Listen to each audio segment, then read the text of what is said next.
Hey les bambins, j'espère que vous allez bien, en tout cas moi ça va nickel. On se retrouve aujourd'hui pour la 5e journée de Serie A avec 10 matchs analysés ensemble qui sont les suivants. La Fiorentina contre la Juventus de Turin, le Milan AC contre l'Inter de Milan, le derby milanais et la Lazio de Rome contre le Napoli. Donc 3 premières rencontres très intéressantes. Cremonese contre Sassuolo, la Spezia contre Bologne, le Hellas Vérone contre la Sampdoria de Gênes, l'Udinese contre l'AS Rome, Monza contre l'Atalanta de Bergame, la Salernitana contre Empoli et enfin le Torino contre Lecce. Mais avant de commencer, n'hésitez pas à venir en description et à l'écran, vous avez le site VIP. Vous cliquez sur l'adresse et vous nous rejoignez également les réseaux sociaux Telegram, Instagram et Twitter. Et n'oubliez pas le petit pouce qui valide mon travail et surtout l'abonnement. Mais on parle également du classement. Premier l'Atalanta avec 10 points, égalité avec l'AS Rome avec le même nombre de points. Suit troisième, l'Inter de Milan avec 9 points et ensuite 4 équipes à 8 points de la 4e à la 7e place. Le Napoli, la Juve, l'AC Milan et la Lazio de Rome, que du lourd. Et 8e, le Torino en fin de classement. 14e, Empoli avec 3 points. 15e, Lecce avec 2. Et 4 équipes d'ailleurs se partagent avec 2 points la 15e place. Bologne est 16e, 17e, Vérone et 18e, la Sampdoria donc avec le même nombre de points. 19e Cremonese et Monza 20e, toutes les deux avec 0 points, 4 matchs, 4 défaites. Et on commence avec la Fiorentina contre la Juventus de Turin, deux équipes qui ne s'aiment pas du tout. La Fiorentina a commencé le championnat par une victoire, 2 matchs nuls et une défaite lors du dernier week-end à l'Udinese. C'est un début de championnat assez convenable. Ils vont jouer contre la Juventus de Turin qui de son côté n'est pas si mal que ça, qui retutoie les sommets, qui a gagné à 2 reprises, c'était à chaque fois à domicile contre Sassuolo et contre la Spezia sans prendre de but. Mais ils se sont fait accrocher 2 fois à la Sampdoria de Gênes 0-0 et à domicile contre la Roma où ils menaient 1-0 et ont été égalisés en fin de rencontre. On rappellera qu'ils ont perdu Paulo Dybala, mais pour l'instant, il n'y a pas trop de conséquences. Sur cette rencontre, je vois un 0-0 entre les deux formations. Je vois le away no bet avec le match nul remboursé. 6 victoires de la Juve en déplacement avec une cote à 1,83. On enchaîne avec le Milan AC contre l'Inter de Milan, donc le derby avec 2 équipes qui sont ultra motivées bien entendu. Le Milan qui de son côté a gagné ses 2 rencontres à domicile contre l'Udinese et Bologne et a fait par contre 2 matchs nuls en déplacement à l'Atalanta de Bergame et à Sassuolo. Mais leur préparation avait été vraiment très intéressante. Il s'appuie bien entendu sur un Giroud toujours aussi performant. Du côté de l'Inter de Milan, déjà une défaite, c'était à la Lazio de Rome, mais 3 victoires surtout, une à l'arrache à Lecce dès la première journée à la 96e, et 2 victoires par contre à domicile un peu plus faciles contre la Spezia et Cremonese. Mais un derby, c'est toujours accroché. Le dernier s'est terminé par une victoire de l'Inter, mais à chaque fois que le Milan est entre guillemets recevant, il a souvent eu match nul et je vois un but partout entre les deux formations. Et je vois la double chance 1N avec une cote à 1,53.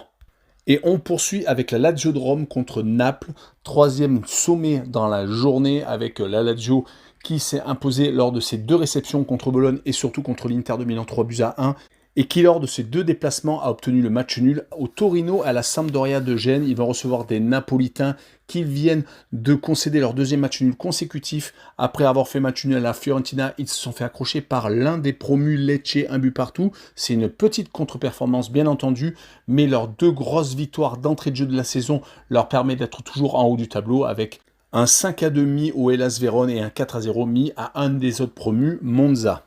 Mais quand on regarde les confrontations entre les 2 clubs, Naples a tendance à toujours s'imposer à la Lazio de Rome, comme la saison dernière en fin de temps additionnel. Sur cette rencontre, je vois Naples s'imposer 2-1 et je vois la double chance N2 avec une cote à 1,44.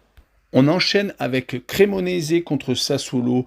Le début de parcours d'un des promus est très compliqué, 4 matchs, 4 défaites, avec une seule réception tout de même contre le Torino, mais une défaite 2-1 et 3 déplacements.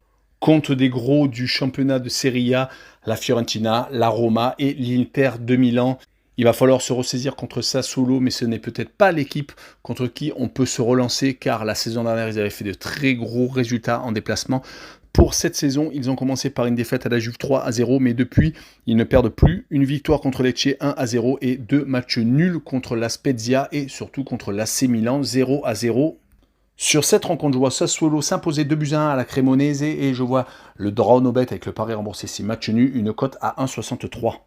On continue avec la Spezia contre Bologne. La Spezia est une équipe qui a galéré un peu la saison dernière, mais qui pour l'instant est avec une victoire, un nul et 2 défaites. Mais quand on voit les 2 déplacements où ils se sont inclinés, les 2 fois c'était à l'Inter et à la Juventus, donc ce n'est pas illogique. Les 2 fois où ils ont rapporté des points, c'était à la maison.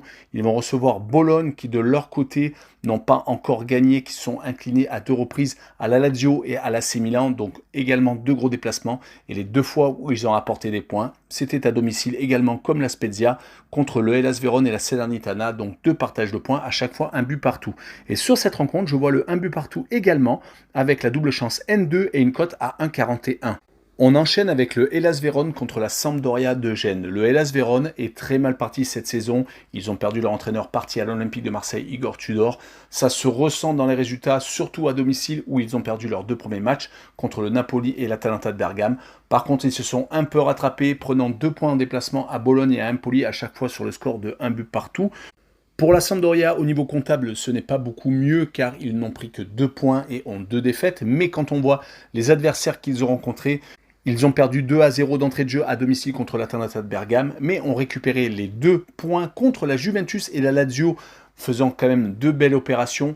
Par contre, la seule grosse déception, c'est le 4-0 encaissé à la Salernitana qui pose plein de questions. Sur cette rencontre, je les vois perdre au Hellas Vérone 2-1 et je vois les 2 équipes marquées avec une cote à 1,74. Et on enchaîne avec l'Udinese contre la AS Roma. L'Udinese n'a perdu qu'une seule fois, c'était lors de la première journée au Milan AC, mais il menait tout de même au score depuis ses 2 victoires et un match nul, donc des très bonnes nouvelles. Mais ils vont recevoir la Roma qui ont beaucoup d'ambition cette saison avec un Mourinho qui a peut-être trouvé la formule car ils n'ont pris qu'un seul but, c'était à la Juve lors de leur seul match nul, sinon c'est 3 victoires sans encaisser de but, donc 3 clean sheets contre la Salernitana, Cremonese et contre Monza. Certes, les adversaires ne sont peut-être pas extraordinaires, mais il fallait quand même le faire. Et donc je vois sur cette rencontre l'AS Roma s'imposer 1-0 à l'Udinese et je vois les 2 équipes ne pas marquer avec une cote très intéressante à 2,07. On continue avec Monza contre l'Atalanta de Bergame. Les promus sont très mal partis. 4 matchs, 4 défaites. C'est très compliqué la montée du club de Berlusconi car 2 défaites à domicile contre le Torino et l'Udinese et 2 défaites en déplacement assez lourdes au Napoli 4-0 et à l'AS Roma 3-0. Donc quand ils se déplacent, c'est vraiment très compliqué et à domicile, ils luttent mais à chaque fois malheureusement sont dépassés. Côté bergamasque, c'est totalement le contraire. Un seul petit match nul, c'était contre le Milan en plus, où ils ont mené d'ailleurs au score, mais malheureusement se sont fait rejoindre. Et 3 victoires à la Sampdoria, au Hellas Vérone, où ils continuent à être très performants en déplacement. Et leur victoire contre le Torino lors de leur dernière rencontre est très importante car ça leur permet d'être donc premier à égalité. Sur cette rencontre, je les vois s'imposer 3-1 en déplacement et je vois l'Atalanta marquer plus de 1,5 buts sur le match avec une cote à 1,57. On passe à l'avant-dernier match, la Salernitana contre Empoli. La Salernitana, contrairement à la saison dernière, a bien entamé le championnat car ils ont pour l'instant une victoire, 2 nuls et une seule défaite. Surtout quand on sait que c'était juste contre la Roma et ils n'ont perdu que 1-0 lors de la première journée. Ils vont peut-être pouvoir enchaîner un autre résultat positif contre Empoli qui de son côté est sur 3 matchs nuls consécutifs, qui avait pris 1-0 lors de la première journée à la Spezia. Donc leur début de championnat est assez moyen. Rappelons que la saison dernière, ils avaient réussi énormément de grosses performances en déplacement, mais c'était surtout chez les gros. Et sur cette rencontre, je vois le 0-0 entre les 2 formations et je vois les 2 équipes qui ne marquent pas avec une cote à 2,07. Et on finit avec Torino contre Lecce. Torino a réussi quand même son début de championnat avec 2 victoires, 1 nul, 1 défaite. 2 victoires acquises à l'extérieur chez des promus Monza et Cremonese sur le même score 2-1. Par contre, ils se sont inclinés lors du dernier match à l'Atalanta de Bergame 3-1. Mais vu la forme de l'Atalanta, c'est presque un peu logique. Le point du match nul, par contre, a été obtenu contre la Lazio de Rome à domicile. Ils vont jouer contre Lecce qui se ressaisit, qui a fait 2 matchs nuls consécutifs, dont un quand même super important au Napoli, donc 1 but partout. Ils avaient attaqué par 2 défaites contre l'Inter de Milan, mais prenant un but dans les arrêts de jeu et contre Sassuolo en déplacement, donc chez l'équipe de Maxime Lopez. Mais sur cette rencontre, je les vois s'incliner au Torino 1-0 et je vois le moins de 3 buts sur le match, une cote à 1,53. Voilà, on en a fini avec la Serie A. N'hésitez pas à venir nous rejoindre, un petit pouce et surtout abonnez-vous et allez en description, il y a énormément de liens à aller voir. Ciao les bambins!